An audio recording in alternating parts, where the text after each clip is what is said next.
So here is the new topic, which is the method for GPS positioning. In this lecture, I'm going to discuss this.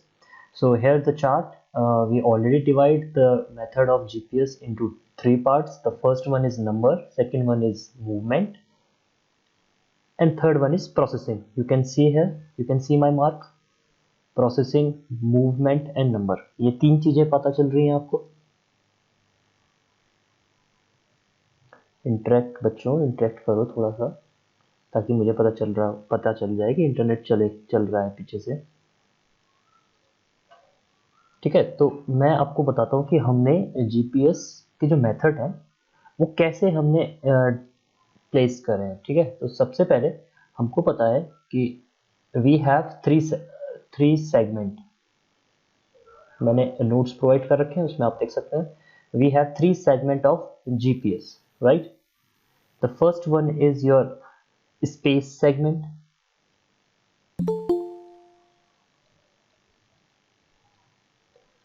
Space segment में हमारे पास क्या रहता है? Space segment में हमारे पास we have number of satellite in different orbits which revolve around the earth in different directions, right? We have so many directions. ठीक है, तो ये स्पेस सेगमेंट है. स्पेस सेगमेंट पे हमारे पास क्या हुआ? सैटेलाइट हो गए. These are our man made satellites.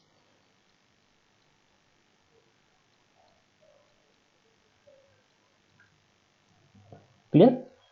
And these are revolve like this. If this is your earth, so they can revolve like this,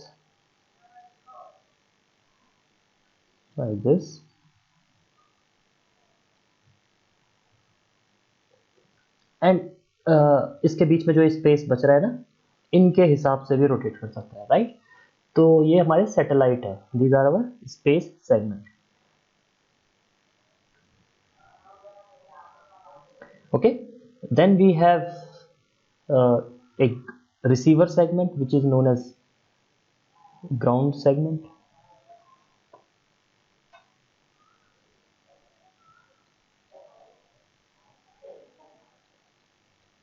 ये हमारा होता है इनपुट सेगमेंट. सेकंड सेगमेंट हमारा क्या हुआ? इनपुट सेगमेंट, जिसके अंदर हमारा जीपीएस डिवाइस आता है, और इसी को हम रिसीवर भी कहते हैं. रिसीवर कहते हैं, ठीक है. And the last one is control segment.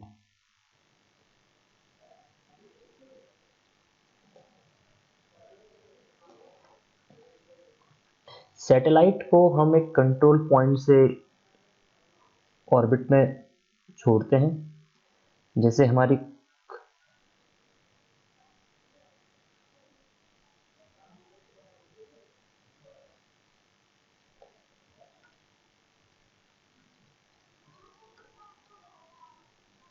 these are the organizations which controlled the work of space segment.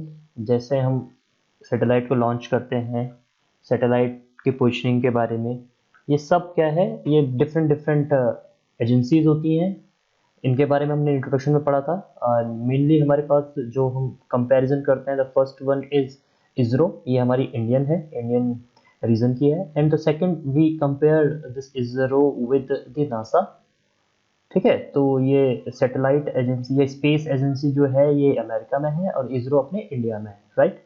लेकिन जो सैटेलाइट्स जीपीएस पर्पस के लिए यूज होती हैं वो IRNS के लिए आती है, इंडियन रीजनल नेविगेशन सिस्टम या सैटेलाइट. ठीक है, उन सैटेलाइट्स को हम क्या कहते हैं? Indian regional navigation satellites.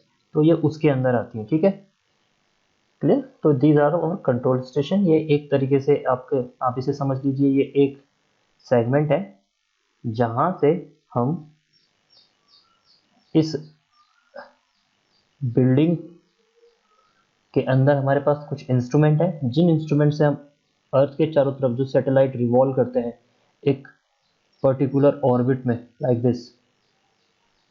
ठीक है, या फिर एक दूसरा सैटेलाइट है, उसका रिवॉल्यूशन का जो ऑर्बिट है वो अलग है.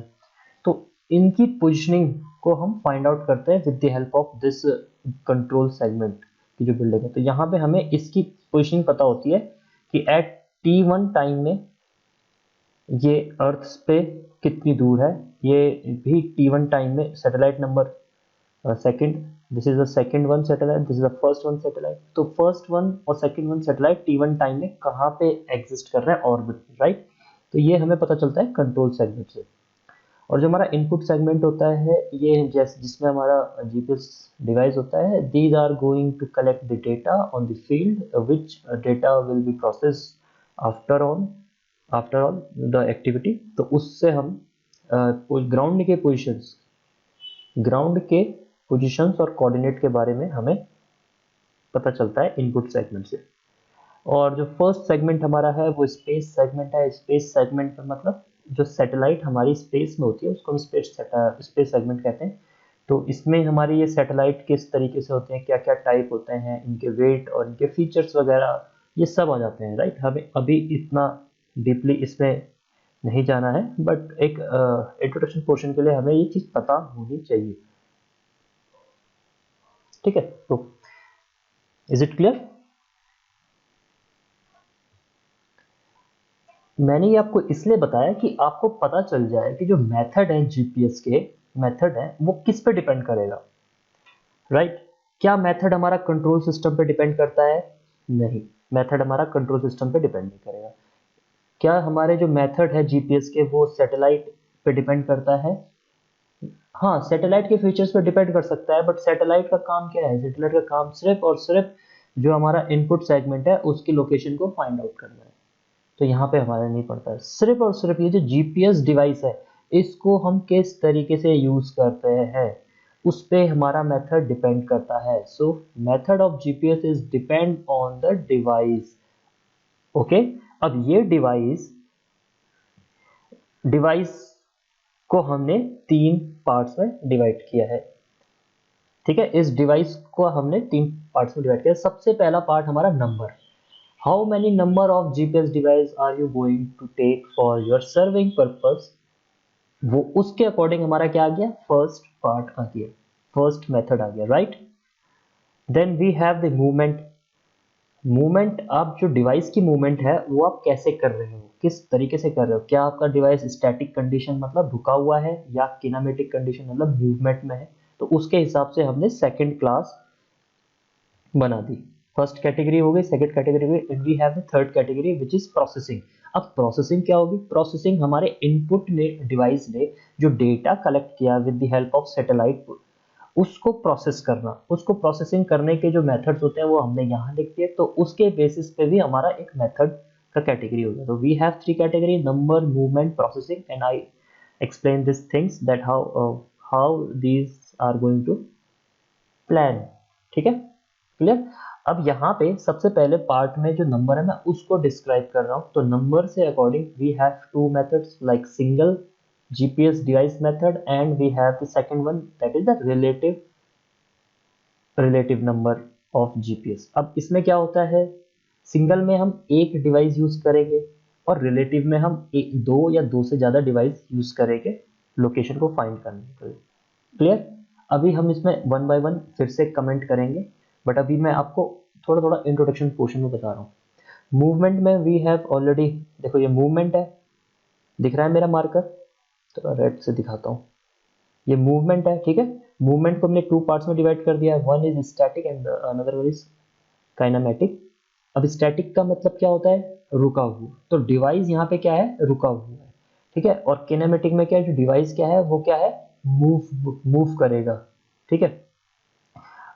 अब आपके दिमाग में ये आना चाहिए कि स्टैटिक का मतलब कहाँ पे यूज होगा और काइनेमेटिक कहाँ पे यूज होगा। स्टैटिक मतलब ऐसा पॉइंट जो फिक्स्ड है। जैसे अगर आपको कोई बोले you have to find the location of Lal Qila, you have to find the location of Tehri dam, you have to find the location of Taj Mahal. तो दीज आर द मोनूमेंट्स, कुछ तो मोनूमेंट्स हो गए, और जो डैम है वो मैन मेड स्ट्रक्चर है। They are the stationary object. जो भी स्टेशनरी ऑब्जेक्ट होगा उसकी लोकेशन को फाइंड करने के लिए हमारे पास जो डिवाइस जीपीएस डिवाइस होगा उसको हमें स्टैटिक कंडीशन में रखना पड़ेगा, राइट। बट अगर आपको कोई बोले you have to find the length of Ganga river with the help of GPS, तो लेंथ अगर फाइंड करनी है तो आपको क्या करना पड़ेगा, अपनी डीपीए डिवाइस को मूव कराना पड़ेगा, और जैसे जैसे वो मूव करेगा we will get the coordinates. तो वो आप किसके अंदर आते हैं, काइनेमेटिक के अंदर आते हैं। ठीक है, अब प्रोसेसिंग के अंदर we have two methods. The first one is post processing method. Post का मतलब होता है बाद में प्रोसेस करना, डेटा को बाद में प्रोसेस करना। And the another one is real time processing. RT का मतलब क्या है, रियल टाइम। लिख लूं मैं यहाँ पे, इसको थोड़ा सा लिख लेता हूँ। This is your real time processing. Real time processing मतलब क्या होता है कि अभी के अभी जैसे ही आपको डेटा मिला इनपुट डिवाइस से, वैसे ही आपको लोकेशन मिल गई। That is your real time processing. Now move to the real time. Real time will divided into two parts. The first one is define global positioning system, DGPS. Define global positioning system को हम थोड़ा देर बाद में discuss करेंगे, but एक चीज इसमें समझ लीजिए कि जो इसमें होता है वो कोड्स के थ्रू होता है, और एक आपका सेकंड पार्ट जो है वो है real time kinematics. Real time kinematics, kinematics लग गया तो मतलब क्या होगा कि जो आपका डिवाइस है वो मूव कर रहा होगा, और मूव करते करते आप उसमें क्या करोगे, रियल टाइम पोजिशनिंग के बारे में पता करोगे। इसी को हम कहते हैं real time networking, RTN। Clear. Post processing के भी तीन मेथड है, stop and go, kinematic, kinematic on fly. Kinematic on fly ये किस लिए यूज होते हैं ये भी हम सीखेंगे। तो फर्स्ट से हम स्टार्ट करते हैं। The first one is single and relative are the part of your number classification. Number classification के अंदर दो पॉइंट्स है, सिंगल एंड रिलेटिव। अब आपको इसके बारे में थोड़ा सा हम बताते हैं। देखो सिंगल का बताते हैं आपको। सिंगल में क्या होगा, ये आपका सैटेलाइट है लाइक दिस, ठीक है, ये सैटेलाइट है, ये आपका ग्राउंड नेचर है, ठीक है। यहां पे आपने ए पॉइंट की लोकेशन फाइंड करनी थी, तो ए पॉइंट पे आपने अपना क्या रखा, इस तरीके से एक जीपीएस डिवाइस रख दिया, ठीक है। ये जीपीएस डिवाइस है और ये आपका सैटेलाइट डिवाइस है। अब इंट्रोडक्शन में आपने पढ़ा था कि अगर आपको कोऑर्डिनेट चाहिए ए पॉइंट के, so this GPS device will be taken from the at least 4 satellite. ये जो 4 सैटेलाइट से क्या करेगा, रीडिंग लेगा, ठीक है। तो यानी कि मैं यहाँ पे 4 सैटेलाइट बना देता हूँ।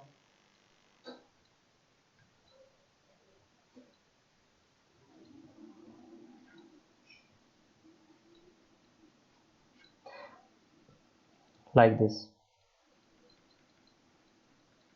तो ये जो 4 सैटेलाइट मैंने यहाँ पे बनाए, ये डिफरेंट डिफरेंट ऑर्बिट में होंगे, बट क्योंकि मुझे इसकी लोकेशन ए पॉइंट के लोकेशन के लिए मुझे 4 सैटेलाइट की जरूरत पड़ेगी एटलीस्ट, ठीक है।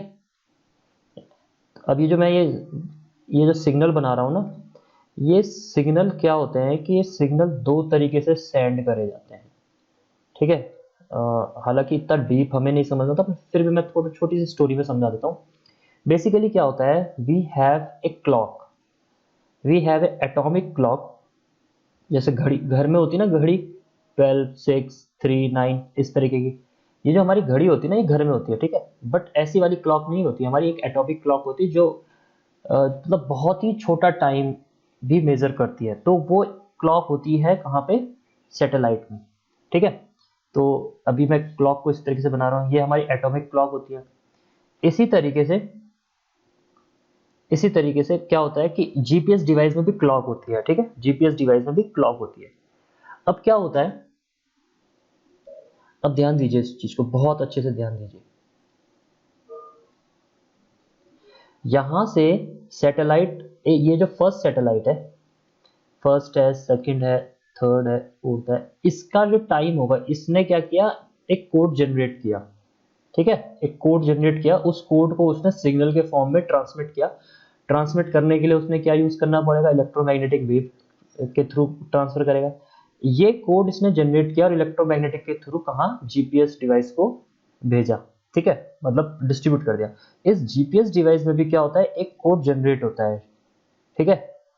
अब आपने क्या करना है कि जो ये कोड सैटेलाइट फर्स्ट के थ्रू भेजा था, उसी उसी टाइप का कोड जीपीएस में भी जनरेट होता है। तो आप देखते हो कि ये इस टाइम में T1 टाइम में भेजा और यहाँ आते आते वही कोड जब मैच हुआ तो इसमें जो क्लॉक थी जीपीएस डिवाइस में वो T2 थी। तो इस चीज को हम कहते हैं एपो। क्या कहते हैं, बताइए मुझे, इस चीज को हम क्या कहेंगे?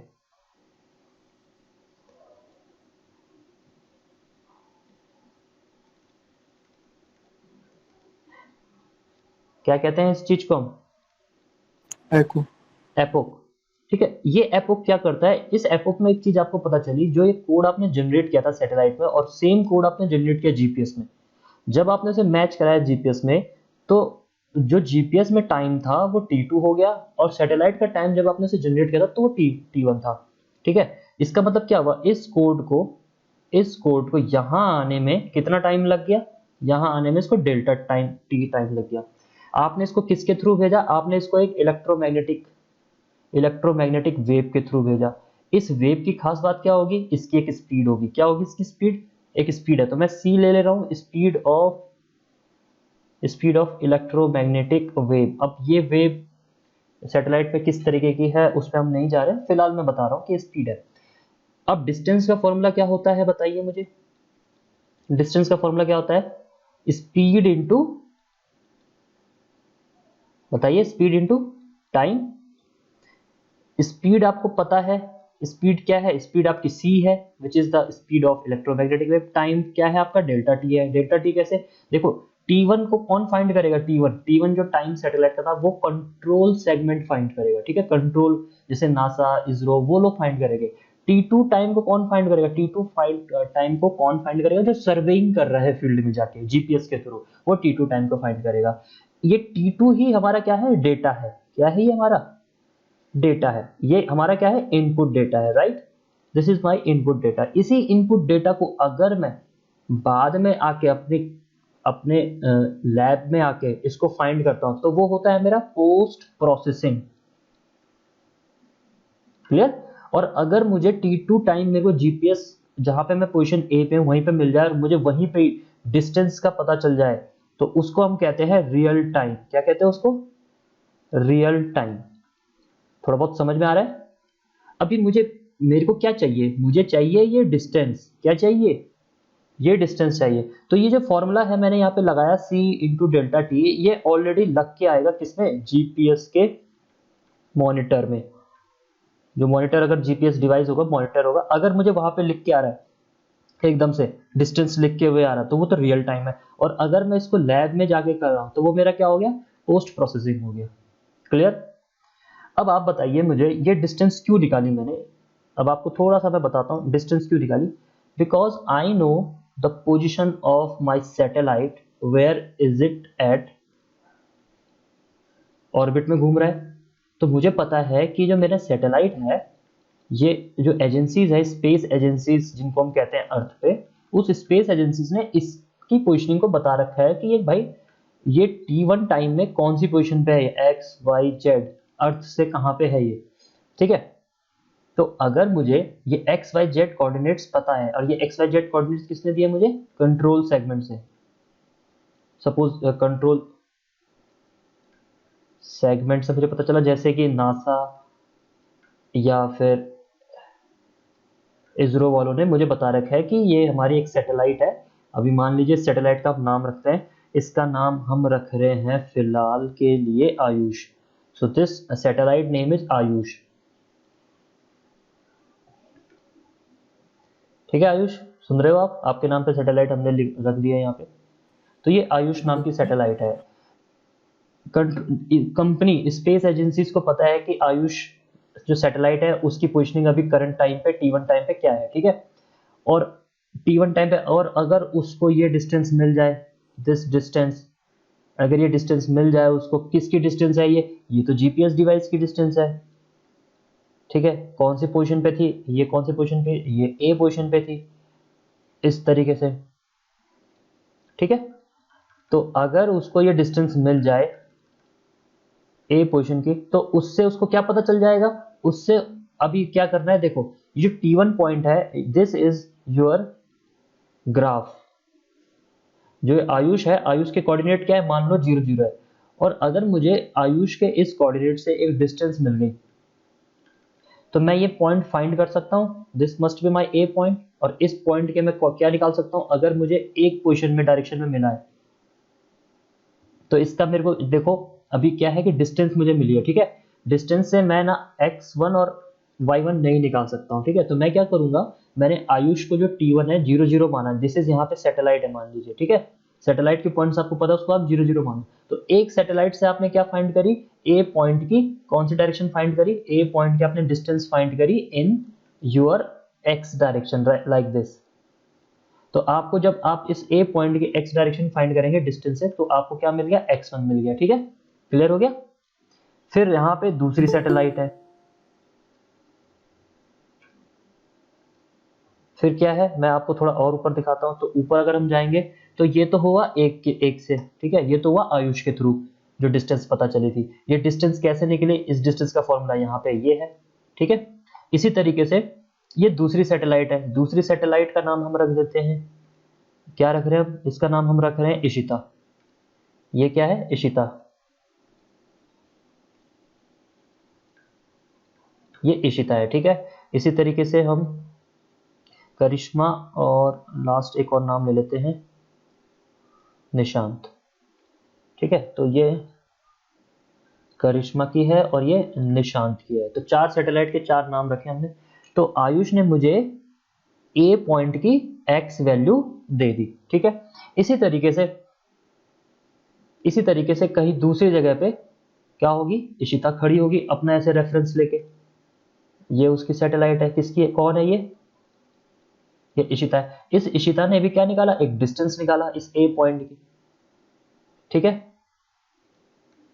अरे आप लोगों को थोड़ा बहुत समझ में आ रहा है, बताइए, जवाब दीजिए मुझे।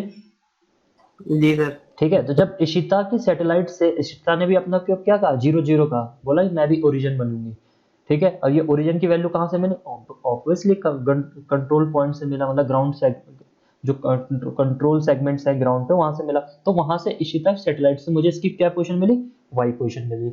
इसी तरीके से एक और सैटेलाइट है हमारे पास, उसका नाम क्या है बताओ, उसका नाम क्या है, किसके नाम पे रखी है, वही बताए अपना नाम। कहाँ गई करिश्मा, यस सर, करिश्मा। हाँ, तो उसका नाम क्या है, करिश्मा है। और एक और है हमारे पास, निशांत। निशांत जवाब दीजिए।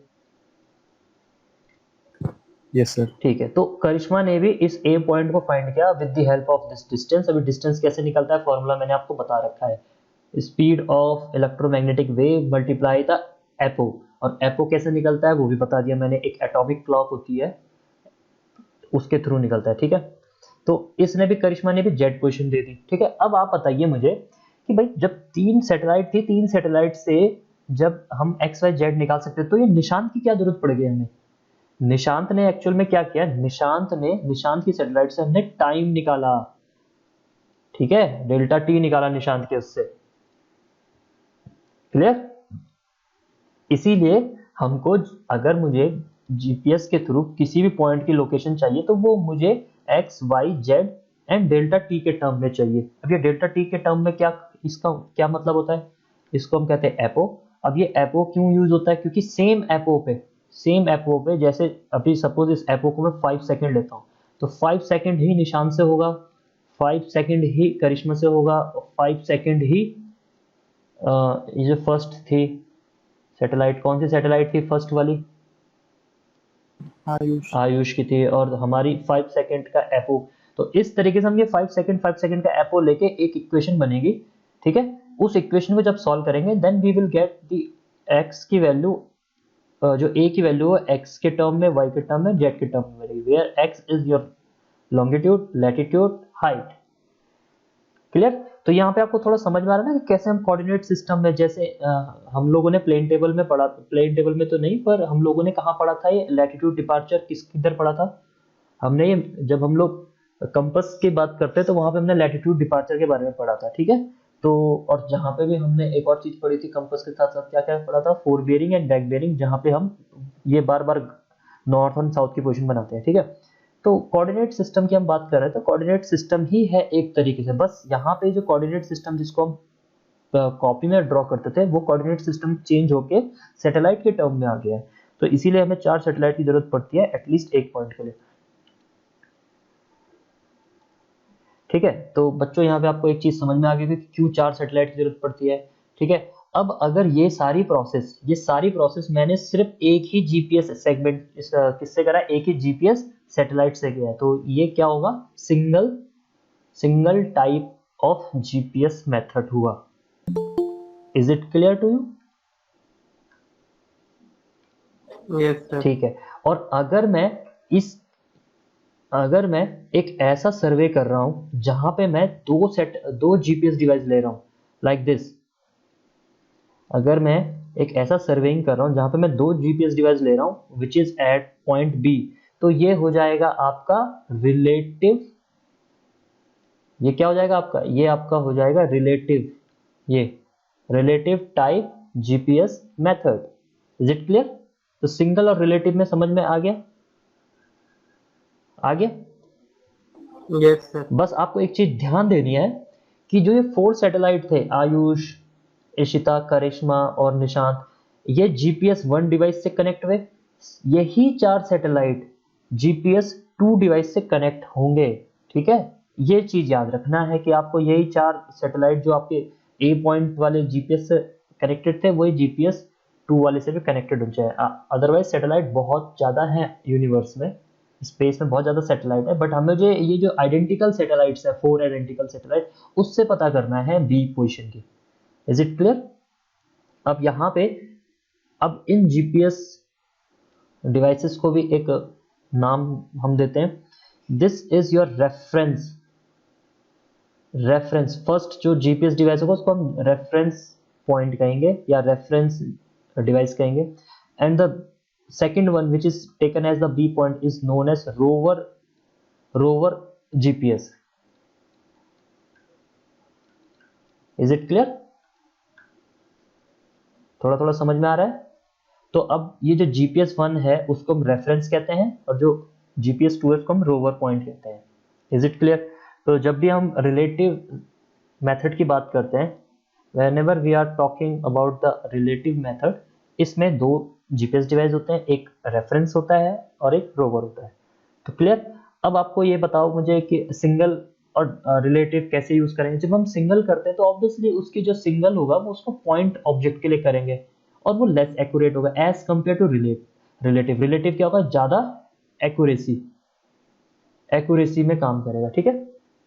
2 सेट जीपीएस डिवाइस यूज कर रहे हैं हम, 2 जीपीएस डिवाइस यूज करने का फायदा क्या होगा, ए की पोजीशन भी हमने फाइंड करी, बी की पोजीशन भी हमने फाइंड करी, तो यहां से मुझे ए और बी के बीच की क्या मिल जाएगी, डिस्टेंस भी मिल जाएगी, और इसी पॉइंट को तो हम कहते हैं बेस लाइन।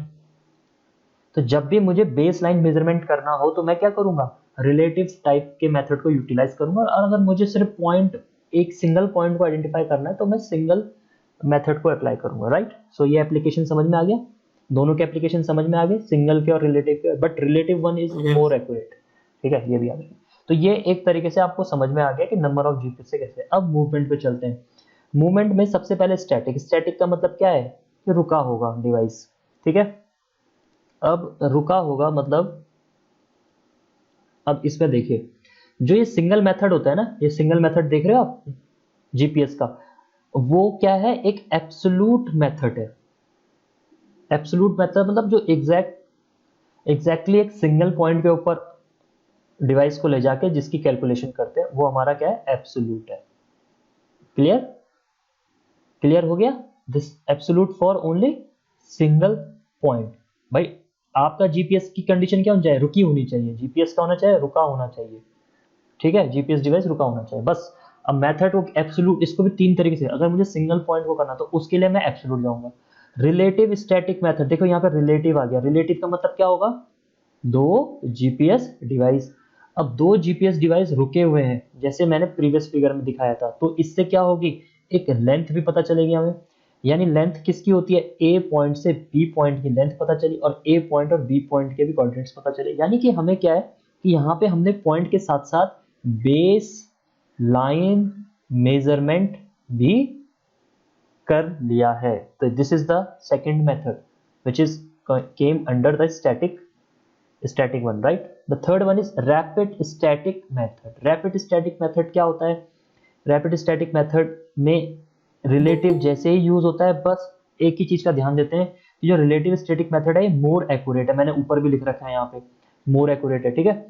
बट रैपिड वाला हम तब यूज करते हैं जब हमारी बेस लाइन 10 किलोमीटर या 20 किलोमीटर से कम की हो, यानी कि rapid static method are less accurate as compare to relative static method। अब इसमें ना ये लेस एक्यूरेट एंड मतलब हाईली एक्यूरेट कैसे होता है, ठीक है। अब इसको मैं आपको समझाता हूँ कि जब रिलेटिव स्टैटिक मेथड करते हैं तो उसमें हम एक चीज और करते हैं। क्या करते हैं? एक चीज और करते हैं, वो मैं बताता हूँ। देखिए आज कौन सा दिन है, टाइम बताइए, डे एंड टाइम बताइए फटाफट।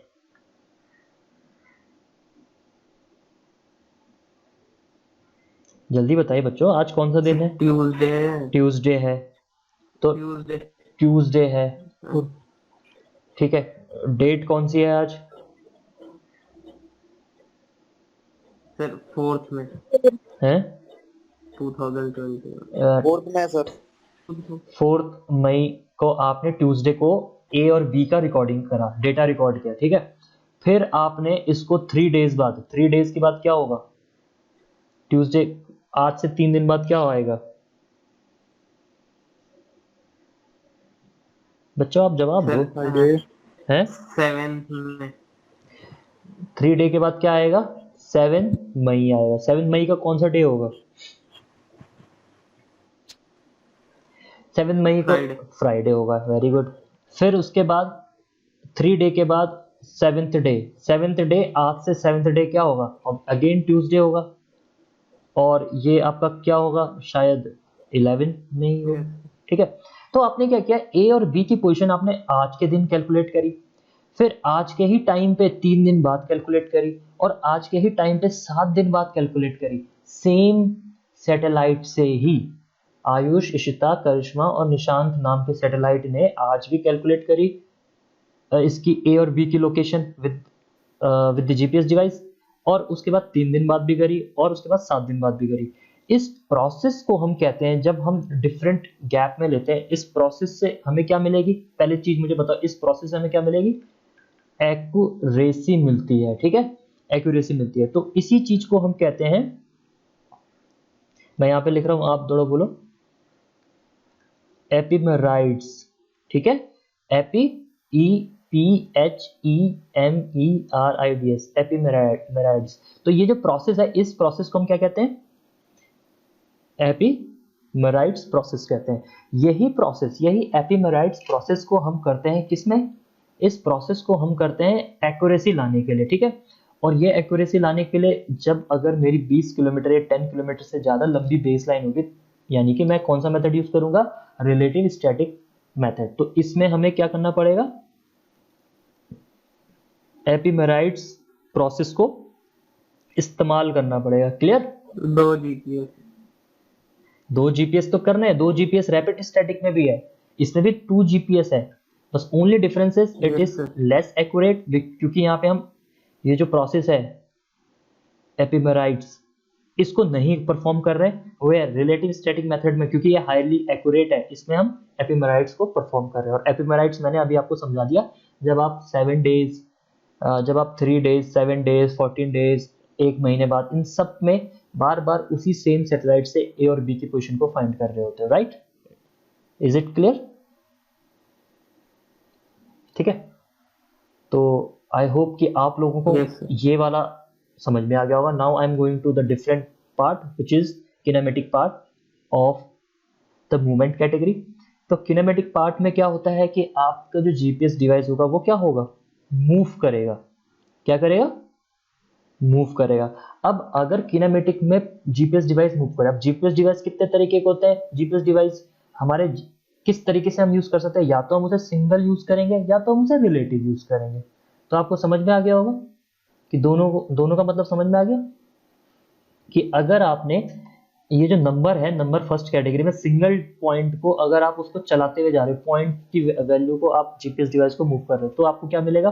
सिंगल मिलेगा। रिलेटिव में आप, रिलेटिव में देखिए, रिलेटिव में क्या क्या होता है? रिलेटिव में रिलेटिव स्टैटिक मेथड भी होता है, but these are the part of static. अब इसी चीज को, जो ये ए और बी है, इसको आप मूव कराते हुए चल रहे हो, ठीक है? तो मैं अभी आपको एक एग्जांपल बताता हूँ कि ये कैसे यूज हो सकते हैं, कैसे हम इसको इस्तेमाल करेंगे। देखिए स्टैटिक का बताता हूँ पहले आपको मैं, ठीक है? स्टैटिक का कैसे, एक सड़क है, दिस इज योर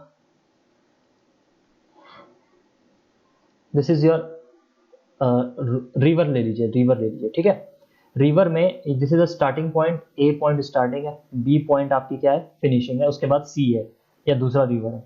तो अगर मैं बोलूं कि आप मुझे इसकी लेंथ बता दीजिए, तो आप क्या करोगे? एक जीपीएस डिवाइस को ए पॉइंट पे रखोगे which is static point, B पे रखोगे which is again a static point, और साथ में क्या करोगे? इसकी लेंथ को मेजर कर लोगे with the help of GPS system, ठीक है? ये स्टैटिक का एग्जांपल समझ में आ गया? आ गया समझ में? अरे बच्चों हाँ, यस सर। ठीक है। अब दूसरा देखो, काइनामेटिक का एग्जांपल यस देखो। सर। किनेमेटिक का एग्जांपल ये है, इसी फिगर में बताता हूं मैं। अब किनेमेटिक का आंसर देखिए। अब सपोज ये स्टार्टिंग पॉइंट पे किसी फैक्ट्री ने इसमें एक एक पॉल्यूशन क्रिएट करा इस तरीके से, ठीक है? या फिर लैंडस्लाइड हो गई है, अर्थक्वेक हो गया, वो किस तरीके से वेव्स ट्रेवल करती है, वो भी सब इसमें ले सकते हैं। बट अभी मानो कि किसी फैक्ट्री ने इसमें क्या कर दिया, एक पॉल्यूशन फैला दिया। अब आपने ये चेक करना है कि ये पॉल्यूशन कितने टाइम में कहाँ तक जाएगा। तो ये जो पॉल्यूशन होगा, ये कुछ इस तरीके से मूव करेगा, ठीक है? ये तो ऐसे करके मूव करेगा ना आगे की तरफ, करेगा कि नहीं करेगा? ठीक है, तो यानी कि ये यस सर। T1 पॉइंट पे यहाँ पे पहुंचा, T2 पॉइंट पे यहाँ पहुंचा, T3 पॉइंट पे यहाँ, T4 पॉइंट पे यहाँ, T5 पे यहाँ, T6 पे यहाँ, T7 पे। जैसे एग्जांपल के लिए, जैसे अभी रिसेंटली एवलांच फटा था उत्तराखंड में, ऊपर तपोवन साइड में, ठीक है? एवलांच आया था, बादल फटा था, एवलांच हुआ था। तो उससे क्या हुआ था, एक बहुत बड़ा जो स्लज था, वाटर प्लस डिब्रीज का जो स्लज था, वो अब नीचे की तरफ आने लग गया, ठीक है? जिसकी वजह से बैराज टूट रहा था। तो हम क्या फाइंड कर रहे थे? हम ये टाइम ही तो फाइंड कर रहे थे कि भाई T1 टाइम में, T2 टाइम में, T3 टाइम, T4 कहाँ कहाँ पहुंचा। उस हिसाब से फिर हमने जो लोकेशन इसके किनारे थे, उन लोकेशंस को अलर्ट करा, ठीक है? ऐसा थोड़ी ना हुआ कि रात को यहाँ फटा तो रात को ही बी पॉइंट पे पहुंच गया, ऐसा तो नहीं होता है। तो ये जो T1 T2 T3 है, अब इसमें क्या है कि ये चीज क्या करे, मूव कर रही है। तो हमें अपना जीपीएस डिवाइस भी क्या करना पड़ेगा, मूव कराना पड़ेगा, एक जगह पे तो रहेगा नहीं। यानी कि वो B1 पॉइंट पे भी रहा, फिर B2, B3, B4, B5, B6, B7, इस प्रोसेस में क्या कर रहे हो आप, जीपीएस डिवाइस को क्या कर रहे हो, मूव करा रहे हो। Is it clear? तो ये जो प्रोसेस होगा, ये हमारा किसके अंडर आ गया, किनेमेटिक के अंदर आ गया। क्लियर बच्चों, क्लियर है? Yes sir. ठीक है। एग्जाम्पल के लिए, अगर आप किसी जी सर। गाड़ी में बैठे हो और गाड़ी में बैठ के आप चल रहे हो और अपनी लोकेशन को पता कर रहे हो, तो वो किसका एग्जाम्पल है, that is the example of kinematic. लेकिन अगर आप मसूरी गए और मसूरी में जाके आप आइडेंटिफाई करते हो कि मेरी लोकेशन क्या है, इस माउंटेन की हाइट क्या है, तो वो किसका पार्ट हो गया, वो स्टैटिक का पार्ट हो गया। ठीक है, I think now it is clear to you this portion. अब हम मूव कर रहे हैं प्रोसेसिंग वाले पे। अब प्रोसेसिंग वाले पे मैंने क्लियर बता दिया है कि पोस्ट प्रोसेसिंग का मतलब क्या है, कि आप बाद में जाके लैब में जाओगे, लैब में जाके उसको करोगे परफॉर्म, उसके इनपुट्स को देखोगे। और एक आपका क्या है, तो पोस्ट प्रोसेसिंग के अंदर के पार्ट्स को हम डिस्कस कर लेते हैं। एक है स्टॉप एंड गो। आपने क्या करना है, पॉइंट वाइज ए पॉइंट से, पहले तो ए पॉइंट को फिक्स करना है आपने किसी रेफरेंस पॉइंट से। तो रेफरेंस पॉइंट पे आपका क्या होगा, रेफरेंस जीपीएस होगा। फिर ए पॉइंट पे आप क्या करोगे, ए पॉइंट पे आप जीपीएस सेट करोगे इस तरीके से। फिर यहाँ का इनपुट लिया, फिर जाओगे बी पॉइंट पे, फिर वहां का इनपुट लिया, फिर जाओगे सी पॉइंट पे, फिर जाओगे डी पॉइंट पे। तो इस तरीके से जब आप यूज करते हो, इनपुट लेते हो, और इन इनपुट को बाद में जाके आप क्या करोगे, प्रोसेस करोगे, तो वो क्या होगा, स्टॉप एंड गो मेथड। तो इसमें आप क्या कर रहे हो, A B C and D are the points, तो पॉइंट को पता कर रहे हो। लेकिन अगर आप किसी लाइन को फॉलो कर रहे हो तो उसमें आपका जो मेथड होगा वो क्या होगा, किनेमेटिक मेथड होगा, क्योंकि हम किसी लाइन को जब भी फॉलो करते हैं इस तरीके से, कोई मूव कर रही है, जैसे आप गाड़ी में बैठे हुए हो और आपकी गाड़ी चल रही है, तो वो और उसका प्रोसेस आपको बाद में मिल जाए। हालांकि अभी तो जी गूगल मैप में आपको पता चल जाता है कि आप कहाँ पर हो, लेकिन सपोज आप हायर वर्जन का सर्विंग कर रहे हो तो वो आपका क्या हो जाएगा, किनेमेटिक में लाइन में आ गया। और kinematic on fly, kinematic on fly मतलब होता है कि आप जैसे हाइड्रोलिक सर्वेइंग करते हो, ठीक है, वाटर से रिलेटेड जो सर्वे करते हो वो इसके अंडर आते हैं, क्योंकि वहां पे आप रुक तो सकते नहीं हो, ठीक है। तो आप क्या करते हो, आप मूव कर रहे हो एक जगह, पॉइंट को पकड़ते हुए मूव कर रहे हो, तो उसको हम कहते हैं काइनेमेटिक ऑन फ्लाई मेथड, ठीक है। रियल टाइम के अंदर हमारे पास दो तरीके के, एक हमारे पास डिफाइन ग्लोबल पोस्टिंग सिस्टम है, एक हमारे पास रियल टाइम काइनेमेटिक और रियल टाइम नेटवर्क। इसके बारे में हम थोड़ा और डिस्कस करते हैं with the help of some notes. तो यहाँ पे नोट्स हैं, आप चाहो तो देख सकते हो उसको, स्क्रीनशॉट भी ले सकते हो, हालांकि ये आपको प्रोवाइड कर दिया जाएगा in the form of video lecture. तो जो सबसे पहला था हमारा क्या था, सिंगल पॉइंट पोजिशनिंग सिस्टम था, उसके बारे में यहाँ पे लिखा हुआ है, ठीक है।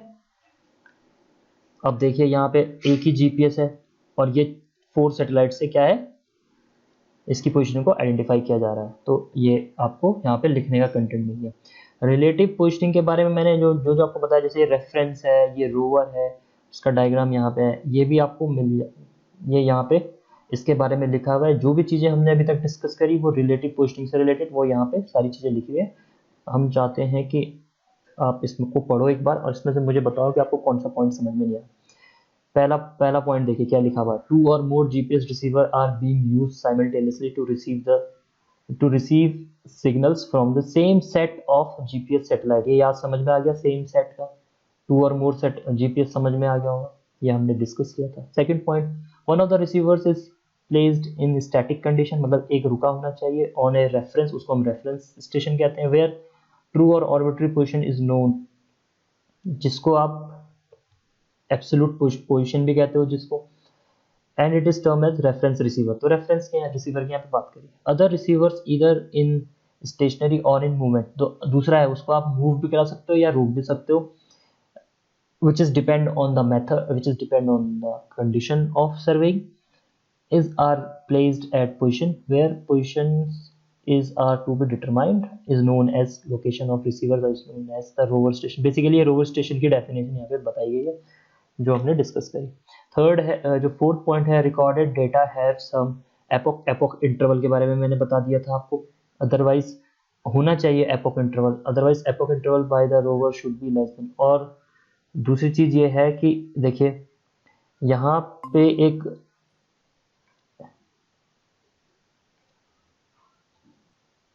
Okay, so basically in this slides relative positioning के अंदर ये सारे पॉइंट्स जो हैं जो हमने अभी डिस्कस किया उनके बारे में लिखा गया है। तो ये सारे पॉइंट्स मैं यहाँ पे आपको समझा रहा था कि आपने इसको पढ़ना कैसे है, कहीं पे दिक्कत होगी तब पूछ सकते हो। Basically these are the notes for you.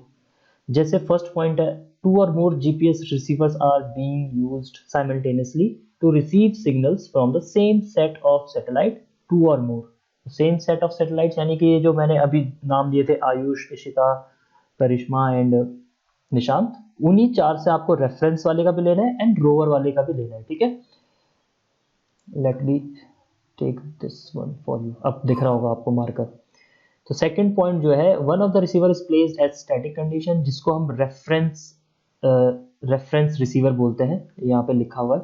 जो थर्ड पॉइंट है ये आपके रोवर स्टेशन के बारे में बोला, रोवर स्टेशन या रोवर रिसीवर के बारे में बोला गया है। फोर्थ पॉइंट जो यहाँ पे दिया गया है, the recorded having same epoch, epoch interval के बारे में बताया जो हमने डिस्कस किया। लास्ट नेक्स्ट पॉइंट है, to determine the position of rover station carrier phase और सूडो रेंज मेजरमेंट, PRM, इसको हम कहते हैं PRM, नोट कर लीजिए, ये मैंने नोट्स जो प्रोवाइड PDF दे रखी है उसमें लिखा हुआ है प्रॉपरली, कैरियर फेज एंड। देखो जो ये रेज है ना, रेज आ रही है, इसको हम ना 2 तरीके से करते हैं, एक कैरियर फेज होता है और एक सूडो रेंज मेजरमेंट होता है, इसको हम 2 तरीके से मेजर करते हैं, मतलब प्रोसेस 2। हालांकि मैं इस पे देखते हैं, हमारे पास अगर टाइम बचता तो हम इसको भी एक्सप्लेन करेंगे आपको। of both the reference and rover receiver from the same set of 4 and more satellite are used। मतलब बेसिकली वही 4 सैटेलाइट जो है वो सेम होने चाहिए, और जो उसका कैरियर फेज होगा या PRM होगा वो सेम ही होना चाहिए, ठीक है, मतलब सेम कोड जनरेट होना चाहिए obviously. Relative positioning provides higher accuracy than the signal point, ये तो मैंने डिस्कस कर चुका हूँ। Any epoch, errors associated with GPS observation from the same set of satellites to the receivers within a certain base length is more or same less. Thus, during reduction, error get cancelled or reduced and resulting improvement in accuracy of the question। यहाँ पे ये बोल रहा है कि जो error associate है GPS के थ्रू सेम सेट ऑफ जो 4 सैटेलाइट्स हैं उनके उनके साथ जब इसने रीडिंग मैच करी थी, तो जो एरर आई थी, ठीक है, वो आपकी क्या होनी चाहिए, वो आपकी सेम होनी चाहिए रोवर सैटेलाइट के साथ भी, ठीक है, और रोवर सैटेलाइट भी अगेन उन 4 सैटेलाइट से जुड़ा हुआ है, तो सेम होनी चाहिए, जिससे जब आप कैलकुलेट करोगे, जो डेल्टा टी कैलकुलेट करोगे, तो वो एक दूसरे को कैंसल आउट कर देगा, ठीक है। बाय द वे मैं ये भी चीज समझा चुका हूँ कि क्यों 4 सैटेलाइट की जरूरत है। जो 4th सैटेलाइट है वो हमें टाइम देता है, और वो टाइम हमारा क्या होना चाहिए, सेम होना चाहिए, सेम या उससे कम होना चाहिए, क्योंकि जब हम उसे सॉल्व करेंगे we will get our X Y Z. For your kind information I just check, ये यहाँ पे जो मैं समझा रहा था, ये डेल्टा टी की जो बात करते हैं उसकी यहाँ पे, उसके लिए यहाँ पे कमेंट किया गया है, ठीक है। The last point said that most of the GPS surveying method are fundamentally based on a relative positioning technique, and thus the method is extensively used during GPS survey। तो समझ गए होंगे कि क्या है, कि जो एक्यूरेसी के लिए हम क्या यूज करना होता है, हमें रिलेटिव पोजिशनिंग टेक्निक यूज करनी होती है। क्यों करनी होती है, किस लिए करनी होती है, क्या फायदा होता है, we already gone through those points. Clear? Now this is the second screenshot for you. जो स्टैटिक पोजिशनिंग है उसके बारे में यहाँ पे दिए गए, these are the point, rapid static positioning and relative static positioning, ये मैं समझा चुका हूँ, अब ये पॉइंट्स आप यूटिलाइज कर लीजिए।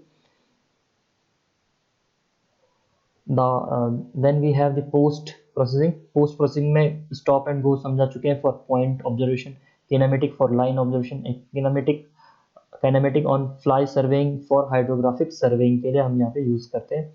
प्रिसाइज एम्पीमेराइड्स गेट यूज्ड, और एम्पीमेराइड्स मैंने आपको समझा दिया, जब हम किसी रीडिंग को एक डिफरेंट टाइम इंटरवल पे लेते हैं with the same set of satellite, तो उसको हम एम्पीमेराइड्स कहते हैं।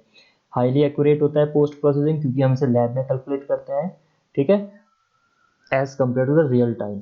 रियल टाइम तो उसी वक्त देता है, बस पोस्ट प्रोसेसिंग में हम बाद में लेते हैं, लैब में जाके डिफरेंट सॉफ्टवेयर की हेल्प से लेते हैं, ठीक है। उसके बाद हमारे पास स्टॉप एंड गो के बारे में यहाँ पे और तरीका बताया गया। देखिए स्टॉप एंड गो में क्या होता है, कुछ चीज़ें मैं आपको समझा देता हूँ। ये फिगर है, जो फर्स्ट वाला है वो तो रेफरेंस जीपीएस है, दूसरा जीपीएस को आपने इंस्टॉल करना पड़ता है, ठीक है, इंस्टॉलेशन करना पड़ता है, मतलब आपको इसके रेफरेंस में इसको भी इंस्टॉलेशन करना पड़ेगा, और साथ में जो डिफरेंट सैटेलाइट है उसके इनपुट से भी। उसके बाद आप 1 पॉइंट पे जाओगे, 2 पॉइंट कवर करोगे, 3 पॉइंट कवर करोगे, तो इंस्टॉलेशन करिए, उसके बाद इसी को ही आपने मूव किया फर्स्ट पे, सेकंड पे, देन थर्ड पे, तो ये होता है आपका स्टॉप एंड गो। बेसिकली आप 1 2 3 पॉइंट का आपने क्या किया, इनपुट फाइंड करें, ठीक है, तो ये हमारा होता है स्टॉप एंड गो, ठीक है। और इसके अलावा हमारे पास क्या है, किनेमेटिक सर्वेइंग है। अब किनेमेटिक सर्वेइंग में क्या होता है, देखिए ये हमने कार के ऊपर रख दिया, तो कार हमारी मूव करेगी तो ऑब्वियसली काइनेमेटिक मोशन में आ गया। तो यहाँ देखिए initialising is as in stop and go method, initialisation करना पड़ता है जैसे हमने स्टॉप एंड गो मेथड में किया था। Rover receiver in kinematic condition once the initialisation over, तो फर्स्ट पॉइंट पे इनिशियलाइजेशन ओवर हो गया, उसके बाद एक कार पे रखा और मूव करा। आपको पता है गूगल मैप में जो स्ट्रीट व्यू बना था, या गूगल मैप ने जो लोकेशन फाइंड करी थी, वो इसी तरीके से करी थी, काइनेमेटिक सर्वेइंग के थ्रू से। वो कार में जीपीएस डिवाइस इंस्टॉल कर लेते थे, और स्ट्रीट व्यू के लिए वो आगे मूव करेंगे तो वो फोटो कैप्चर करते थे, स्पेरिकल कैमरा होता था। थर्ड पॉइंट है collect observation at the pre set epoch interval, तो ये बाद में करना होता है ऑब्वियसली, तो ये यहाँ पे लिखा गया है प्री सेट एपॉक, मतलब पहले से हमने डिसाइड किया है कि किस टाइम इंटरवल पे हमें वो ऑब्जर्वेशन कलेक्ट करनी है। Ideal for locating linear object such as edge of road, side of river, road profile, etcetera. तो ये आप समझ सकते हो इस चीज़ को, काइनेमेटिक सर्वेइंग को, जो हमने पहले डिस्कस किया वो यहाँ पे पॉइंट्स के फॉर्म में दिया है, ठीक है। And kinematic on flying surveying में क्या है, no initialisation, rover receiver always in kinematic condition, इसीलिए इसको हम हाइड्रोग्राफिक सर्विंग में यूज करते हैं, क्योंकि वहाँ पे हमारे पास जो इनिशियलाइजेशन करना है फर्स्ट जीपीएस पोजीशन को, वो हमारे पास हो नहीं सकता है, ठीक है, क्योंकि हाइड्रोग्राफिक सर्विंग में जीपीएस एक जगह पे फिक्स्ड नहीं है, ठीक है। यूज्ड ड्यूरिंग द हाइड्रोग्राफिक सर्वे, जैसे ट्रैकिंग ऑफ पोर्ट एटसेट्रा। तो ये आप समझ जाए। What is the difference between kinematic on fly and kinematic survey? Only the process of initialisation. In the last slide, second last है वैसे तो ये, इसमें जो बताया गया वो डिफाइन ग्लोबल पोजिशनिंग सिस्टम के बारे में बताया गया। अब डिफाइन ग्लोबल पोजिशनिंग सिस्टम का मतलब क्या है कि पहले तो ये चीज बताइए किसके अंदर आता है, ये आता है रियल टाइम के अंदर। किसके अंदर आता है,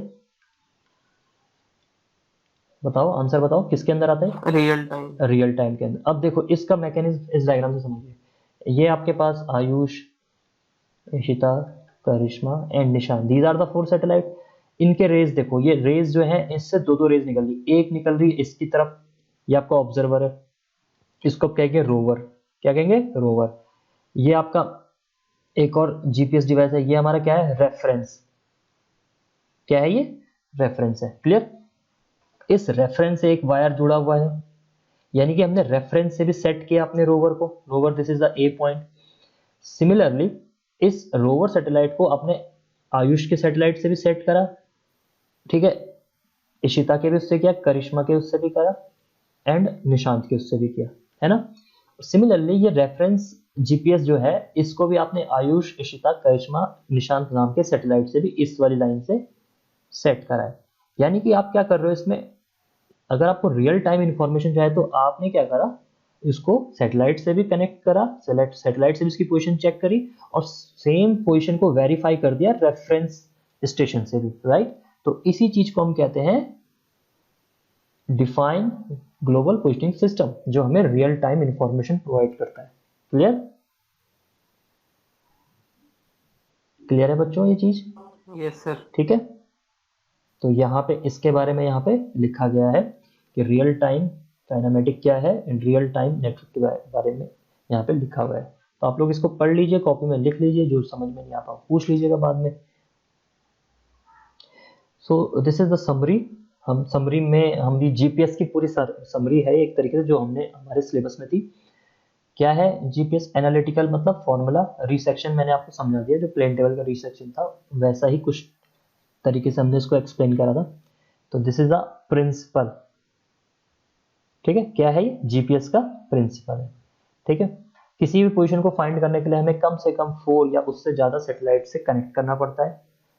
जो यहाँ पे 4 लिखा है, लेकिन प्रिफर करते हैं हम 5 सैटेलाइट से, ठीक है। थर्ड पॉइंट है, based on different criteria there exist ने पोजिशनिंग मेथड। पोजिशनिंग मतलब डिफरेंट क्राइटेरिया पे डिफरेंट पोजिशनिंग मेथड होते हैं, वो हमने आज के लेक्चर में कवर किया। Choice of a particular method for any GPS survey depends on many factors like objective of project, accuracy requirement, site condition and cost, right? ये तो इसमें तो समझाने की कोई जरूरत नहीं, तो हर प्रोजेक्ट के लिए जरूरी होता है, कोई भी सर्वेइंग कर रहे हो उसमें ये लाइन तो आती ही है। फिफ्थ पॉइंट जो हमारा है, single point kinematic method may be used for reconnaissance purpose, यानी कि शुरुआती दौर के लिए, जब हम रेकोनेंस क्या करते हैं, हम रेकी करते हैं, जब रेकी सर्वेइंग करते हैं उसके लिए हम single point kinematic method use कर सकते हैं। Static method of GPS surveying, static method of GPS surveying is used for points having high accuracy for large baseline distance or in case of weak satellite geometry, ठीक है। तो यहाँ पे ये कहने का मतलब ये है कि सपोज आपने ये स्टैटिक मेथड में ए पॉइंट को कैलकुलेट किया, तो ये रुका हुआ पॉइंट है, एक स्टेशनरी पॉइंट है। स्टेशनरी पॉइंट जब भी हम फाइंड करते हैं तो हमें बेंचमार्क मिलता है, तो वो हमारा इसलिए यूज करते हैं बेंचमार्क, वो that is for high accuracy. फिर इसी से हम एक बी पॉइंट को आइडेंटिफाई करेंगे। बी पॉइंट को आइडेंटिफाई करा तो यहाँ पे कई सारे मेथड यूज कर सकते हो आप। इसमें अभी थोड़ी देर पहले हमने कौन सा मेथड पढ़ा था, DGPS पढ़ा था। इसके अलावा आप इसको रिलेटिव मेथड में अंदर आ सकता है और ये मेथड किसके अंदर आ सकता है, ये आपका काइनेमेटिक के अंदर भी आ सकता है। तो ये 3 मेथड क्या हो गए, सिर्फ ए और बी के बीच के डिस्टेंस को कैलकुलेट करने के लिए। काइनेमेटिक क्या आ गया, फिर उसके अंदर एक रिलेटिव स्टैटिक मेथड था, फिर आपका एक रैपिड मेथड भी था, रैपिड मेथड था। तो ये 5 मेथड सिर्फ इस डिस्टेंस के लिए ही यूज हो रहे हैं, ठीक है। तो इन पांचों में से जो बेस्ट है वो कौन सा होगा, स्टैटिक। जब आपका जीपीएस ए पॉइंट पे भी फिक्स्ड होगा, बी पॉइंट भी फिक्स्ड होगा, and then you are going to calculate the reading of A point and B point. तो इसलिए बोला गया कि स्टैटिक मेथड बेस्ट होता है for high accuracy work. For short baseline having centimetre level accuracy, rapid static method में भी use, ये ऑलरेडी हम कवर कर चुके हैं, वही चीज रिपीट हो रही है।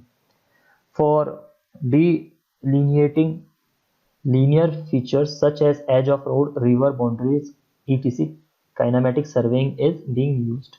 Stop and go method of surveying is suitable in case of where large number of consecutive points की बात करेंगे, to be surveyed in an open area, right? For land surveying work, post processing method use precise ephemerides should be preferred. तो land surveying में बहुत बड़ा area है, area find करना, basically you are not going to deal with the points, you are going to deal with the area. तो area find करना है, तो एरिया फाइंड करने के लिए जो बड़ा सा एरिया आपने लिया है उसके एजेस पे उसके कंट्रोल पॉइंट्स बनाओगे, कंट्रोल पॉइंट की वैल्यू को आप एफिमेराइड्स प्रोसेस के थ्रू फाइंड करोगे। So this is the all about today's lecture. If you have any doubts please ask.